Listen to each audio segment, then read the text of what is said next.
Hello दोस्तों, आप सभी का स्वागत है हमारे YouTube चैनल पर। और आज हम इस वीडियो में बात करने वाले हैं कथन एवं पूर्व धारणाएं, जो कि एक रीजनिंग का टॉपिक है। और सभी जितने भी कॉम्पिटिटिव एग्जाम हैं जिसमें आपका रीजनिंग आती है, उसमें इससे एक क्वेश्चन बनना तय है। ठीक है फ्रेंड्स, एक से दो क्वेश्चन के बीच इस जो चैप्टर है आपका इससे बन जाता है। तो जैसे कि आपका रेलवे ग्रुप डी का एग्जाम आ रहा है, तो इसमें 2 से 4 क्वेश्चन आपके इस कथन एवं पूर्व धारणाएं, कथन एवं तर्क, ठीक है, इन्हीं से जो है आपके क्वेश्चन बन जाते हैं। तो उन सभी कैंडिडेट का ध्यान रखते हुए इस वीडियो को जो है स्टार्ट करा गया है। ठीक है फ्रेंड्स, अगर आपको ये वीडियो अच्छी लगती है और आपको क्वेश्चन समझ आते हैं तो आप इस वीडियो को अपने दोस्तों के साथ ज़्यादा से ज़्यादा शेयर करेंगे। और अगर आप चैनल पर नए हैं तो चैनल को सब्सक्राइब जरूर कर लेंगे। ठीक है फ्रेंड्स, समझ लेते हैं, देखते हैं इसमें। तो कथन एवं पूर्व धारणाएं क्या हैं? तो कथन आपको क्या करेगा, एक स्टेटमेंट आपको दे दिया जाएगा। पूर्व धारणा क्या है कि जो कथन आपने कहा उससे पहले आपके दिमाग में क्या चल रहा था, उसी को हम क्या बोलते हैं, पूर्व धारणा। ठीक है फ्रेंड्स, जैसे आपको मैंने बोल दिया कि इस फोन को जो है आप चार्ज कर लेना, इसका मतलब क्या हुआ कि मेरे दिमाग में पहले से ही ये चल रहा था कि इस फोन की जो है बैटरी डाउन है, और अगर ये इसको चार्ज नहीं करेगा तो ये फोन क्या हो जाएगा, बंद हो जाएगा। तो इस तरीके की जो भी पूर्व धारणा आपके मन में चल रही होती है और आप कोई स्टेटमेंट दे देते हैं, तो वो स्टेटमेंट के पीछे के क्या रीजन रहे, उसी को हम क्या बोलते हैं, कथन एवं पूर्व धारणा बोलते हैं। ठीक है फ्रेंड्स, अब इसमें आप बात समझेंगे कि जो भी आपको कथन दे दिया जाएगा, पूर्व धारणा केवल उस कथन से ही आसपास घूमनी चाहिए। ऐसा नहीं कि आप जो है मतलब कथन आपको कुछ दे रखा है और आप जो है उसमें बढ़ चढ़कर कुछ ना कुछ जो है अपना आइडियाज लगा रहे हो, तो ऐसा बिल्कुल नहीं करना है फ्रेंड्स। आपको केवल कथन पर ही रहना है। कथन से अगर आप बाहर जाओगे तो क्वेश्चन आपका गलत हो जाएगा। ठीक है, और एक बात इसमें आप ये ध्यान रखेंगे कि अगर आपका जो है कोई भी पूर्व धारणा निगेटिव है तो वो ज्यादातर हमेशा गलत होगी। ठीक है फ्रेंड्स, तो आइए समझ लेते हैं इसमें हम। तो इसमें आपका जैसे पहले आपका कथन दे रखा है कि रजत पट पर आने वाले अधिकांश फिल्म चेहरे जो है फिल्म जगत की प्रसिद्ध हस्तियों के पुत्र पुत्रियां हैं। यानी जो भी रजत पट है उस पे जितने भी चेहरे आ रहे हैं उनमें से अधिकांश चेहरे जो है फिल्म हस्तियों के जो है पुत्र और पुत्रियां हैं। ठीक है फ्रेंड्स, अब पूर्व धारणा समझ लेते हैं। उन्हें अभिनय कला जो है विरासत में प्राप्त हुई है।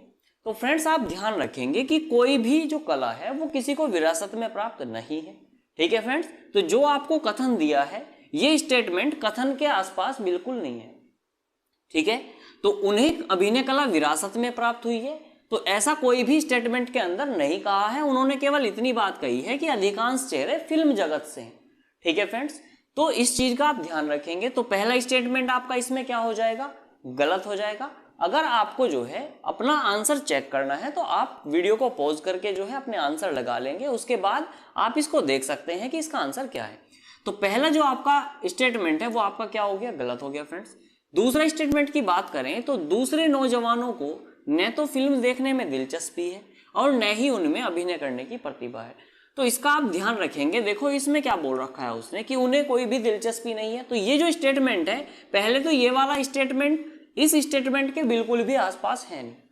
ठीक है, दूसरी बात ये कि इसमें सारी निगेटिव बातें कह रखी हैं, तो ये वाला भी स्टेटमेंट आपका क्या हो जाएगा, गलत हो जाएगा। ठीक है फ्रेंड, तो इसके अकॉर्डिंग आपका जो आंसर आ जाएगा इसमें, तो इसमें हम आंसर जो आपका टिक करेंगे वो टिक करेंगे कि इसमें पूर्व धारणा 1 और पूर्व धारणा 2 दोनों ही अवैध ठहरती हैं। ठीक है, यानी ये दोनों की दोनों पूर्व धारणा क्या है, आपकी गलत है। ठीक है फ्रेंड्स, अब हम इसमें अगला क्वेश्चन देख लेते हैं। तो आइए देखते हैं फ्रेंड्स, इसमें आपका क्वेश्चन है इस बार कि कथन दे रखा है यदि आज धूप उगती है तो आलू की फसल को लाभ होगा। ठीक है, तो पहले आप समझेंगे कि जो भी आपको कथन दिया जाएगा फ्रेंड्स, अगर उसी का उलट फेर करके जो है आपकी पूर्व धारणा रख दी जा रही है तो वो हमेशा गलत हो जाएगी। साथ ही साथ आपका जो कथन दिया हुआ है अगर उसके उल्टा मतलब आपको बोला जाएगा तो भी आपका जो कथन है, जो पूर्व धारणा है, वो क्या हो जाएगी, आपकी गलत हो जाएगी। जैसे इस क्वेश्चन में क्या दिया है, कथन आपको दे रखा है यदि आज धूप उगती है तो आलू की फसल को लाभ होगा। तो पूर्व धारणा फर्स्ट क्या कह रही है कि अगर आज धूप उगना मतलब आज धूप उगना जो है आलू की फसल के लिए लाभदायक है। तो इस कथन का ही जो है इन्होंने क्या कर रखा है, इसमें घुमा फिरा के वही चीजें लिख रखी है कि अगर आज धूप का उगना जो है आलू की फसल के लिए लाभदायक है, जो कि कथन में भी यही वाली बात बोल रखी है। तो कथन का अगर उलट फेर करके ही जो है आपकी पूर्व धारणा में रख रखा है तो वो गलत हो जाएगा। वहीं दूसरा इसमें आपको क्या दे रखी है, यदि आज धूप नहीं उगती तो आलू की फसल को हानि पहुंचेगी। तो जो आपको कथन दिया हुआ है उसका कथन का जो क्या है, ये केवल उल्टा है। भाई अगर आज धूप उगती है तो आलू की फसल को लाभ होगा, और इसमें क्या कह रहा है कि हानि पहुंच जाएगी अगर धूप नहीं उगेगी। तो ऐसा जरूरी नहीं है, इसलिए ये वाला स्टेटमेंट भी इसका क्या हो जाएगा, गलत। ठीक है फ्रेंड्स, तो इसके आंसर क्या हो जाएगा, इसका आंसर हो जाएगा कि पूर्व धारणा 1 और पूर्व धारणा 2 दोनों ही क्या है, अवैध ठहरती है। ठीक है, तो अब हम देख लेते हैं अपना प्रश्न नंबर 3। इसमें आपको क्या ध्यान रखना है कि आपको अगर कोई व्यक्ति सलाह या परामर्श देता है तो वो हमेशा क्या होगा, मान्य होगा। जैसे आपको कोई सलाह या परामर्श दे रहा है तो वो इस चीज को सोच कर दे रहा है कि आप जो उसको सलाह दे रहा है वो आपको, तो आप उसकी सलाह जो है मान लेंगे। ठीक है, इसीलिए कोई आपको सलाह देता है, समझ आ गया। तो आप हमेशा ध्यान रखेंगे कि अगर सलाह या परामर्श दिया जा रहा है किसी को तो वो हमेशा मान्य होगा। ठीक है, समझ लेते हैं इसमें। जैसे आपको कथन दे रखा है कि अगर तुम अपनी फैक्ट्री को सफल बनाना चाहते हैं तो तुम्हें कठोर परिश्रम करना चाहिए, ए ने बी से कहा। ठीक है फ्रेंड्स, अब इसकी पूर्व धारणा देख लेते हैं। पहली पूर्व धारणा क्या दे रखी है कि बी ए की सलाह सुनता है। तो आपको पहले जैसे कि अभी बताया है कि सलाह और परामर्श हमेशा उसी व्यक्ति को दिया जाएगा जो व्यक्ति उसका सलाह या परामर्श समझता हो या मानता हो। ठीक है, तो पहला जो आपका स्टेटमेंट है जो आपको पूर्व धारणा दे रखी है कि बी ए की सलाह सुनता है, तो हाँ बी ए की सलाह सुनेगा तभी उसको सलाह दी जा रही है। ठीक है, दूसरा जो इसका आपका ऑप्शन है, फैक्ट्री का सफल होना वांछनीय है। इसका मतलब ये है कि जब बी ए की सलाह सुनेगा और उस पर कठोर परिश्रम करेगा तो जो फैक्ट्री है उसका सफल होना भी तय है। यानी आपका जो है फैक्ट्री सफल होगी अगर बी ए की सलाह सुनेगा। और सलाह किसको दी जाएगी, सलाह उसको दी जाएगी जो सलाह आपकी मानता हो। तो जब ये सलाह मान लेगा तभी फैक्ट्री सफल आपकी हो जाएगी। ठीक है फ्रेंड्स, तो ये वाली पूर्व धारणा भी आपकी क्या है, सही है। तो इसका जो आंसर हो जाएगा पूर्व धारणा 1 और पूर्व धारणा 2 वैध ठहरती है। ठीक है, ये इसका आंसर हो जाएगा। ठीक है फ्रेंड्स, तो आइए फ्रेंड्स समझ लेते हैं इसमें अपना प्रश्न नंबर 4 आपका। तो सामान्यतः निषेधात्मक जो सूचनाएं आपको दी जाएंगी वो हमेशा मान्य होंगी। जैसे कि आप देखते होंगे किसी बस में आप चढ़ते हैं तो किसी ना किसी बॉक्स के ऊपर, डब्बे के ऊपर क्या लिखा होता है कि धूम्रपान जो है आपका निषेध है।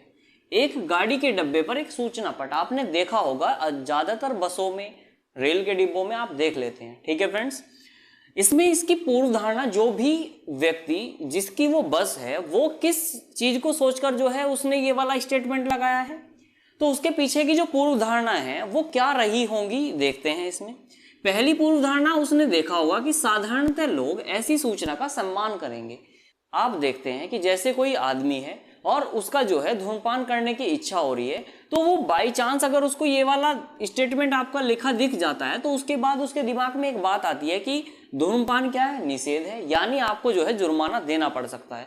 तो वो इस चीज को देखते हुए वो उसका जो है क्या करेगा, सम्मान करेगा। किसका, इस वाले स्टेटमेंट का। ठीक है, तो ये वाली पूर्व धारणा आपकी क्या हो जाएगी, सही हो जाएगी। ठीक है फ्रेंड्स, दूसरी इसमें क्या आपको पूर्व धारणा दे रखी है कि कुछ लोग डिब्बे में धूम्रपान करना पसंद करते हैं। जैसे कि आप सबको पता है कि ज्यादातर डिब्बे, रेलगाड़ी, इन सब में जो है जो बुजुर्ग लोग जाते हैं तो वो इसमें क्या करते हैं, धूम्रपान करने की जो है उनका क्या हो जाता है कि पसंद करते हैं वो लोग धूम्रपान करना वहां पे। तो इसलिए जो बस चालक है उसने क्या लिखवा रखा है, पहले ये वाला स्टेटमेंट लिखवा रखा है कि अगर कोई बाई चांस उसमें आता है तो इस वाले स्टेटमेंट को देख के उसके दिमाग में अगर इस तरीके की बात आती भी है तो वो इस तरीके की घटना ना करे। ठीक है, तो इसलिए ये वाला स्टेटमेंट भी इसका क्या हो जाएगा, सही हो जाएगा। तो इसका पहला और दूसरा दोनों की दोनों पूर्व धारणाएं क्या है, सही है। ठीक है, अब बात करते हैं कि अगर आपको केवल वर्ड दिखता है, सिर्फ या एकमात्र, ये वर्ड अगर आपको दिखाई देते हैं किसी भी कथन के अंदर, ठीक है, और पूर्व धारणा के अंदर आपको जो है इस तरीके के वर्ड दिखाई दे जाते हैं तो वो हमेशा पूर्व धारणाएं गलत होंगी।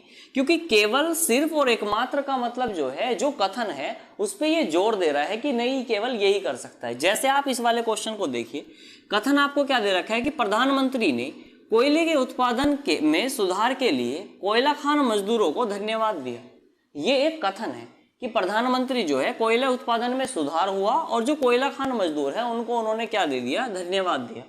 ठीक है, पूर्व धारणा इसकी क्या है कि कोयला खान मजदूरों को केवल प्रधानमंत्री ही धन्यवाद दे सकते हैं। तो जो इस वाले स्टेटमेंट में जो केवल शब्द आ गया है, ये इस स्टेटमेंट को क्या कर दे रहा है, कमजोर दिखा दे रहा है कि केवल प्रधानमंत्री ही धन्यवाद दे सकते हैं। तो देखो ऐसा बिल्कुल नहीं है, धन्यवाद तो और भी लोग दे सकते हैं, ठीक है ना। तो कोयला खान मजदूरों को केवल प्रधानमंत्री, तो केवल होने की वजह से ये स्टेटमेंट आपका क्या हो गया, गलत हो गया, ठीक है।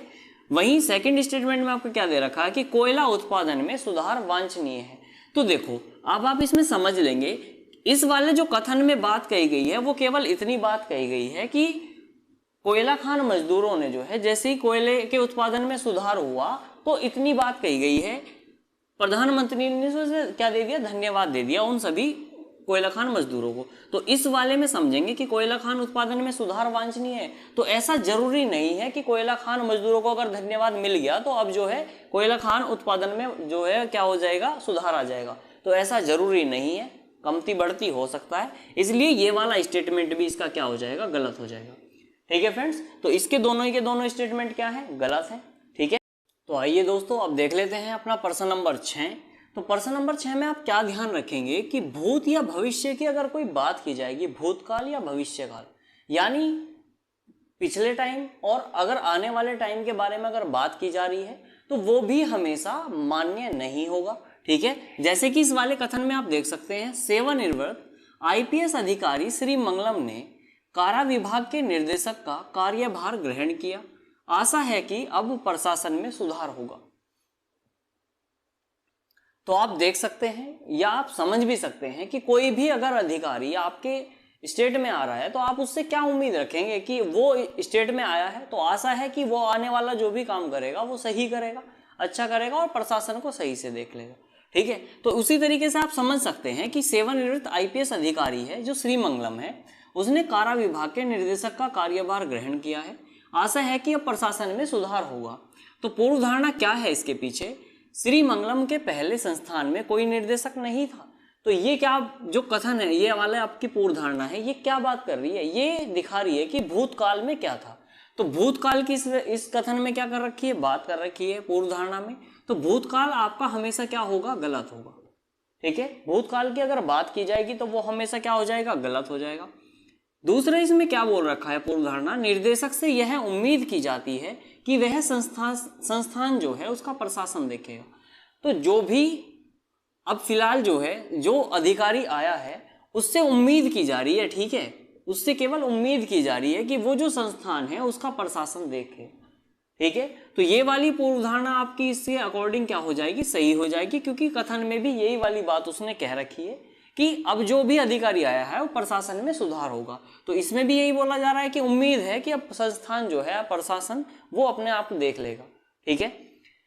सातवीं देख लेते हैं, कुछ विशेष शब्द हैं जैसे सकता है, सकना और संभव।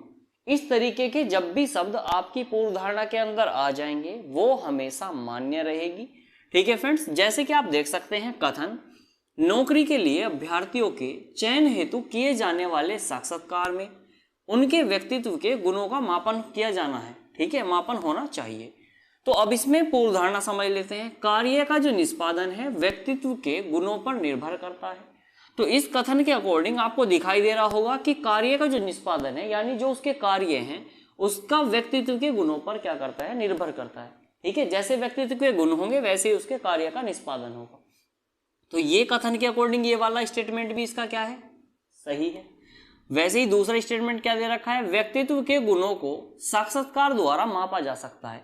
तो इसमें जो सकता है आपका जो वर्ड आ गया इसकी वजह से ये क्या हो गया, माना जाएगा, ठीक है फ्रेंड्स। सकता है, सकना है, संभव है, इस तरीके के जब भी वर्ड आ जाएंगे तो वो हमेशा क्या रहेगा, मान्य रहेगा। तो इसकी जो है दोनों ही पूर्व धारणाएं क्या है, सही है, ठीक है फ्रेंड्स। तो आपको अगर ये वाली वीडियो समझ आई है, आपको चीजें समझ आई हैं तो अपने दोस्तों के साथ शेयर जरूर करें, ठीक है फ्रेंड्स। आई होप आपको ये सब चीजें समझ आई होंगी।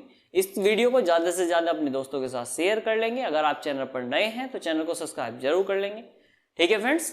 तो मिलते हैं फ्रेंड्स नेक्स्ट वीडियो में नेक्स्ट अपडेट के साथ, तब तक के लिए जय हिंद।